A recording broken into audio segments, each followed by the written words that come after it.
अस्सलाम वालेकुम व्यूअर्स, उम्मीद करती हूँ खैरियत से होंगे। मैं आप लोगों की काउंसलर एक बार फिर से आपकी खिदमत में हाजिर हूँ। तो व्यूअर्स, आज का मेरा टॉपिक है हासिल करने की शदीद ख्वाहिश या फिर मोहब्बत।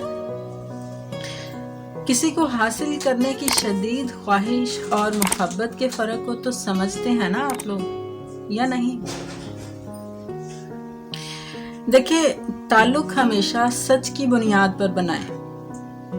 झूठ बोलकर, अपनी हकीकत को छुपाकर, जो आप नहीं है वो बनकर किसी को वक्ती तौर पर तो हासिल किया जा सकता है, लेकिन सारी उम्र के लिए उसके साथ ताल्लुक नहीं जोड़ा जा सकता और ना ही उसके साथ मुस्तकिल ताल्लुक बन सकता है।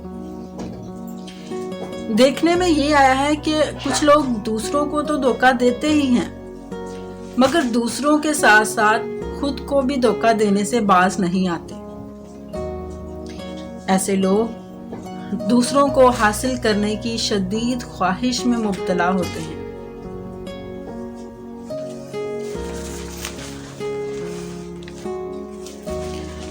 याद रखें कि हासिल करने के कई तरीके हो सकते हैं, जिनमें से एक धोखा भी है।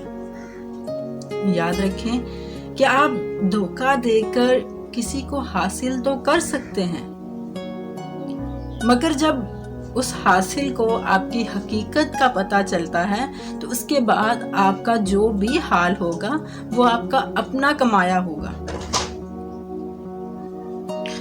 अगर आपको लगता है कि आप इतने पढ़े लिखे, इतने खूबसूरत या इतने अमीर नहीं हैं जितने दुनिया वाले मानते हैं, तो एहसास कमतरी का शिकार होकर खुद को जाली तौर पर ग्लोरीफाई करने की बजाय खुद पे मेहनत करें, खुद पर काम करें, खुद को खूबियों वाला बनाएं। अगर आप इस गलत ख्याल में फंसे हुए हैं कि दुनिया वाले जो हैं वो सिर्फ चमकती चीज़ों को ही चूमते हैं, तो आप गलत हैं। मेरा यकीन करें कि खूबियों के कदरदान आज भी मौजूद हैं। आप खुद को बेहतर बनाएं, खुद पर काम करें, खुद को खूबियों वाला बनाएं। दुनिया खूबसूरत, पढ़े लिखे और अमीर लोगों पर आपको तरजीह देगी। वीडियो अच्छी लगी हो तो उसको लाइक कीजिएगा, कमेंट कीजिएगा, हमारे चैनल को सब्सक्राइब कीजिएगा। दुआओं में याद रखिएगा। अल्लाह हाफिज़।